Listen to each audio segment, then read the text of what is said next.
Indiana Fever put to Asia Wilson and the Las Vegas Aces. Good God. That's for Caitlin Clark. That's for the fans. That's for voting Caitlin Clark ninth as the ninth best guard in the league. That's for the fans again. That's for thinking you was going to come to Indiana and win today. That's for the 16 times you beat us before. That's for the game we blew in Vegas. The Indiana Fever put belt to ass on the Las Vegas Aces. Oh my God, I got to wear the belt. What happens in Vegas usually stays in Vegas, unless you just got schooled by the Indiana Fever on national television.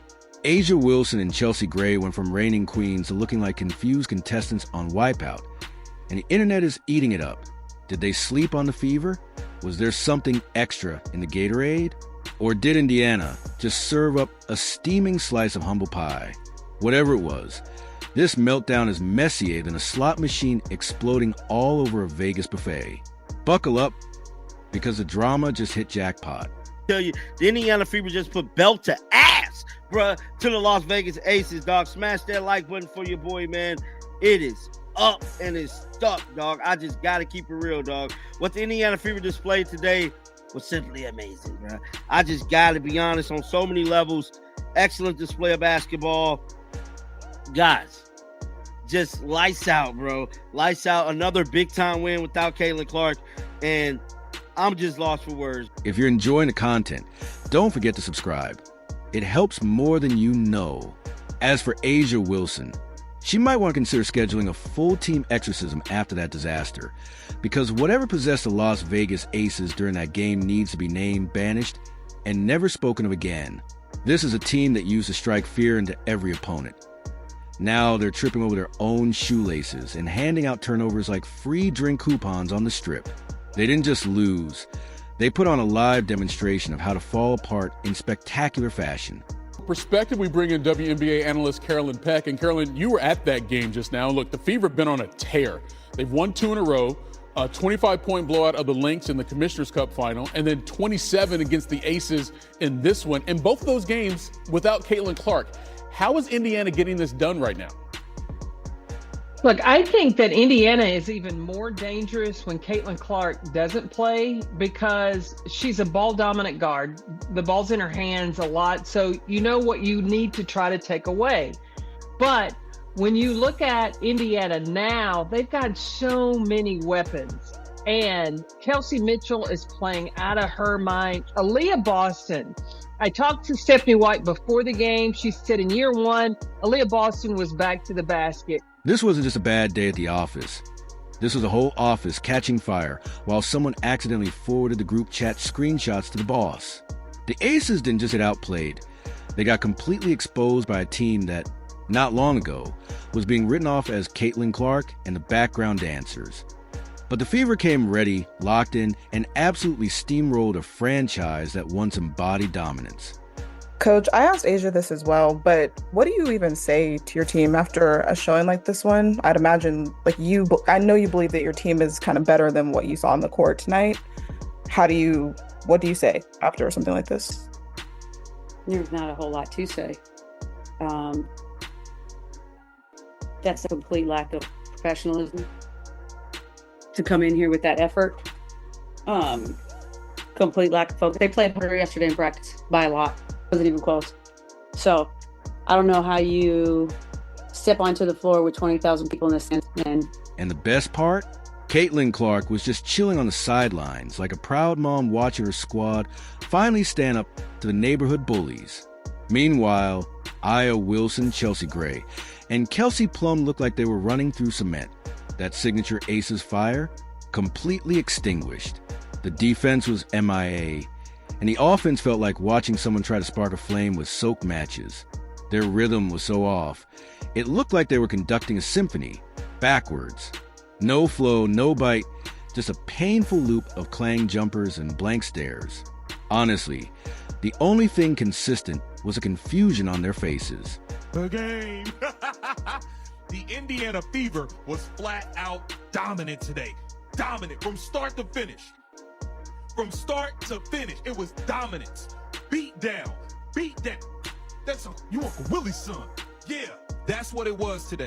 The Indiana Fever blow out the Las Vegas Aces by nearly 30 points. They win by a final score of 81-54. That is how you stand on. And that scoreboard? Yikes.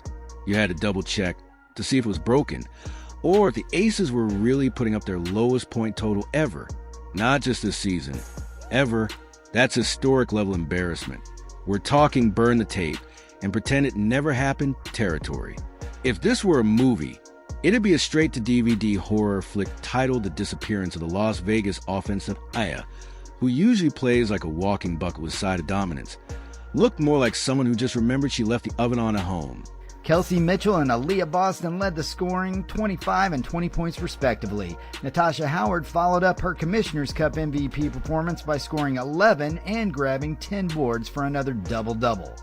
Caitlin Clark, who has now missed 4 games in a row, has seen her teammates respond by winning 3 of the last 4 games. And over that span, the Fever have averaged 81 points per game and giving up only 71 points per game. The Fever are now a game above 500 at 9-8 with momentum and a long homestand. Fever head coach Stephanie White has stated they will not rush Clark's return as she does not want this injury to linger. Let's talk about that so-called dynasty for a second. The Aces entered the season dripping in glitz, glamour, and the kind of arrogance you only get from believing your toughest opponent is boredom. Now, they're sitting below the Indiana Fever in the standings. You heard that right, the Fever, the rebuilding. Maybe next year, squad is officially ahead of the reigning champs. That's not just a plot twist.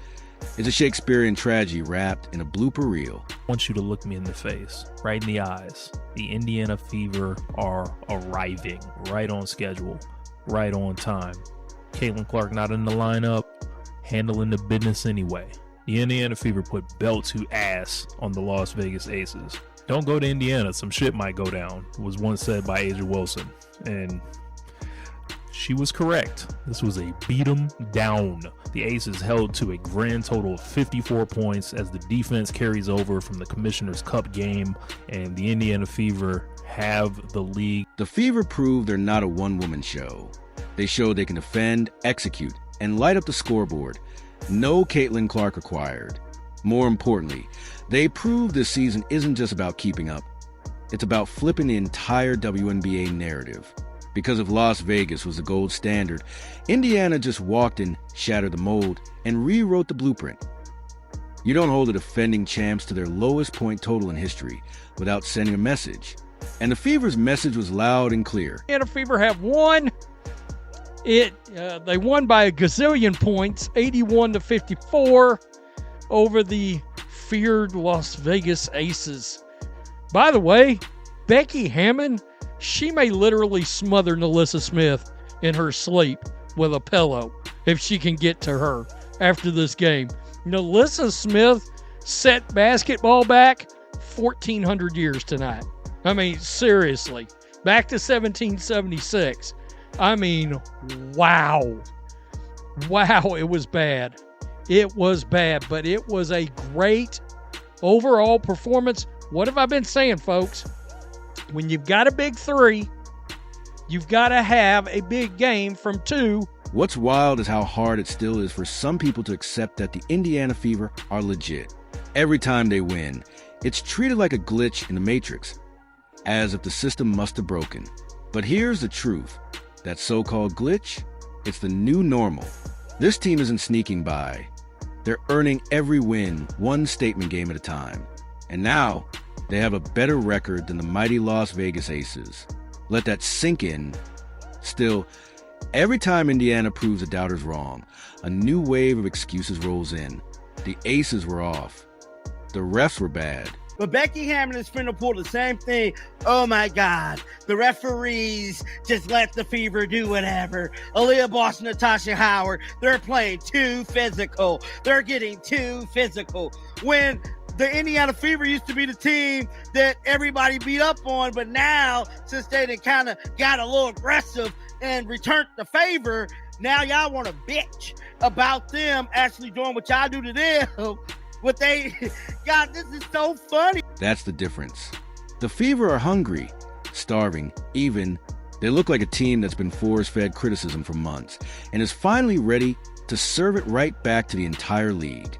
The Aces, they look full of press clippings, full of old trophies, full of we'll figure out. But this league doesn't wait. It moves fast. And if you're not locked in every night, a team like Indiana will fly right past you and take your spot at the top. And so, the story continues. Another win for Indiana. Another lesson delivered. Another moment when everyone expected them to fold. And instead, they responded with unity, focus, and that intangible edge that can't be taught. Call it chemistry. Call it grit. Call it what it really is. Team basketball played the right way. Whatever it is, it's working. The Fever are rising, and the Aces, they're out here trying to remember what winning even feels like. The script has flipped. The mighty have stumbled. And the team nobody believed in, they're writing the next chapter.